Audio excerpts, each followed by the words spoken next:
He called himself the Coach, a trusted underworld source for award-winning crime reporter Veronica Guerin. But on that fateful afternoon of June 26, 1996, as she sat at the NOS dual carriageway traffic lights, was it John Traynor whispering her location to her killers behind the scenes? Born in 1948 in Dublin, John Traynor quickly carved out a reputation not as a brute, but as a master criminal strategist. He started his career under notorious crime boss Martin the General Cahill, acting as his consigliere, the brains behind major heists, including a multi-million-euro jewelry robbery in the 80s and the audacious theft of the priceless Bate art collection from Rusborough House. When Cahill was assassinated in 1994, Traynor pivoted seamlessly to become the right-hand man and chief advisor to another notorious figure, drug lord John Gilligan. Under Gilligan's syndicate, Traynor applied his sharp intellect to sprawling operations, prostitution rings, money laundering fronts, and massive drug trafficking networks across Ireland and mainland Europe. Rather than hiding behind weapons or violence, Traynor earned the nickname the Coach for orchestrating crime like a seasoned tactician, calculating, composed, and always outrageously influential, yet rarely behind bars. John Traynor didn't climb the ranks with muscle, he did it with calculation. By the late 1980s, he was already known in Dublin's criminal circles as a strategist. Working with Martin the General Cahill, Traynor was involved in one of Ireland's biggest art heists, the Rusborough House robbery, where millions worth of paintings vanished overnight. The stolen artwork was hidden in a property tied to Traynor himself. When Cahill was killed in 1994, Traynor didn't fade away. He shifted allegiance to another rising figure, John Gilligan.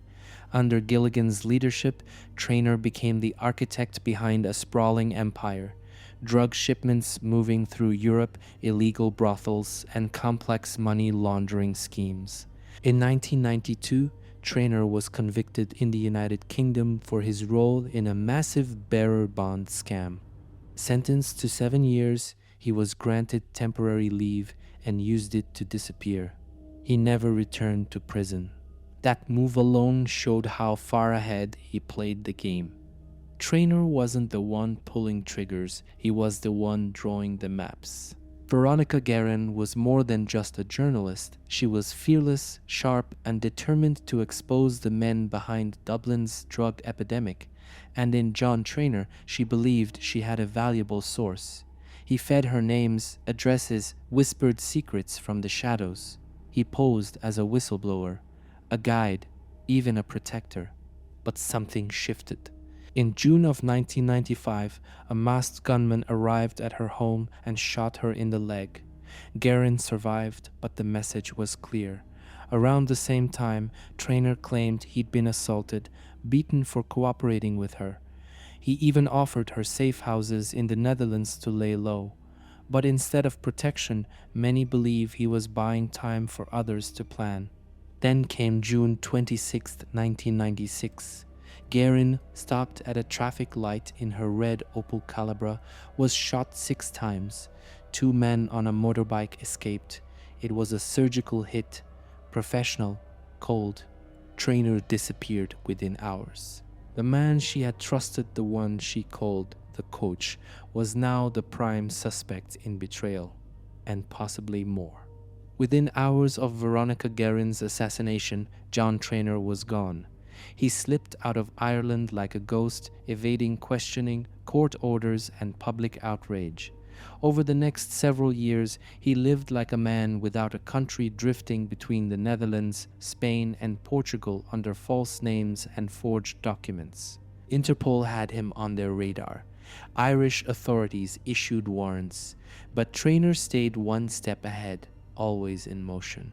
In 1997, he was briefly arrested in Amsterdam on suspicion of involvement in Guerin's murder, but he wasn't extradited. He was released. No one could make the charges stick. By the early 2000s, he had become a legend. Stories circulated of him living in luxury villas along the Costa del Sol, holding meetings in hotel lobbies, and slipping out through kitchen doors moments before raids.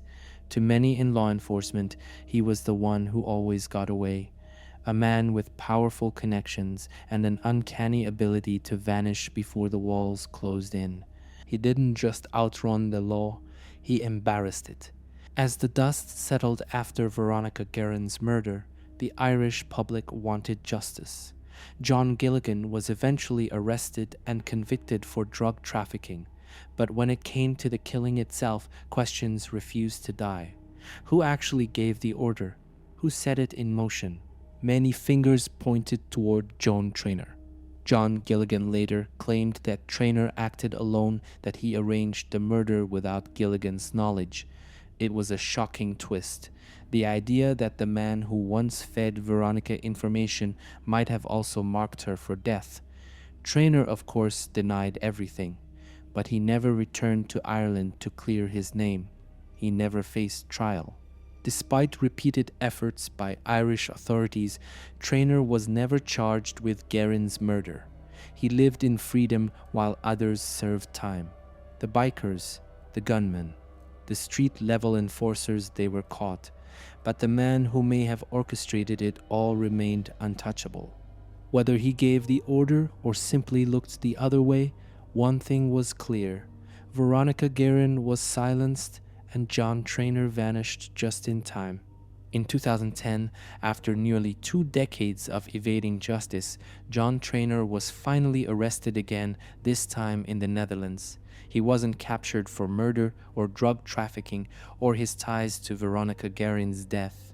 Instead, it was a cold case from the past that caught up with him, his escape from a 7-year sentence for the bearer bond scam in the United Kingdom back in 1992.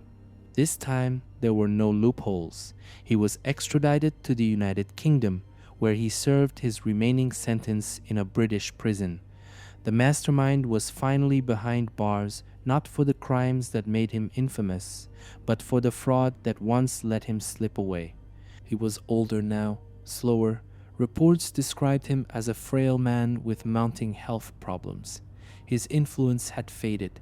The empire he once helped run was gone. The silent architect of Ireland's gangland machine was now just another aging inmate serving time for a financial crime that had lost its sting. It wasn't the justice many had hoped for, but it was something. For the first time in years, John Traynor couldn't run. After serving his remaining sentence in the United Kingdom, John Traynor was released in 2012. No longer the feared tactician of Dublin's underworld, he emerged from prison a different man, aged, weakened, and carrying the weight of an undisclosed terminal illness. He quietly settled in the county of Kent, England, choosing anonymity over infamy.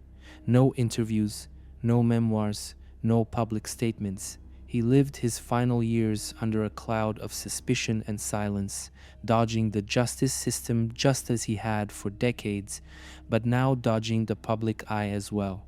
In October of 2021, at the age of 73, John Traynor died in a hospice. There were no high-profile funerals, no tributes, no outpouring of sympathy.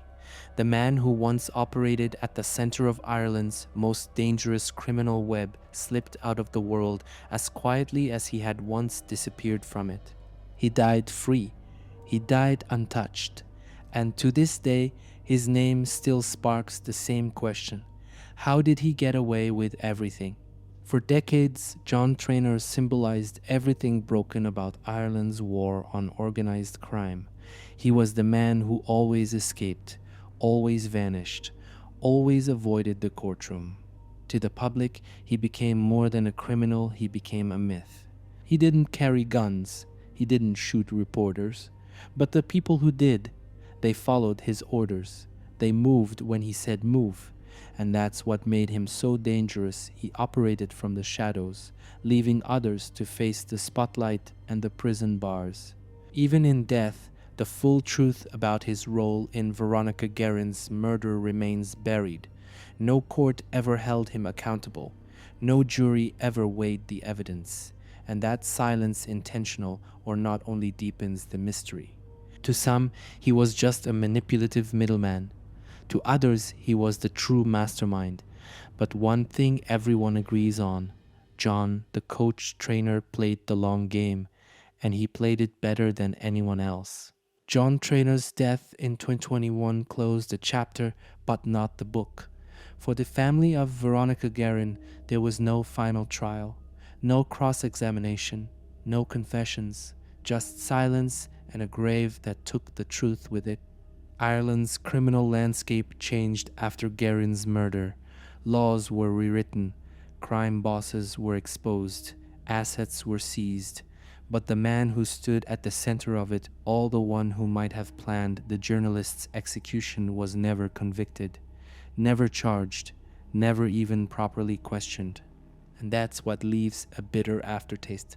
He lived long enough to see his enemies jailed, his name fade from headlines, and his crimes fall into legend.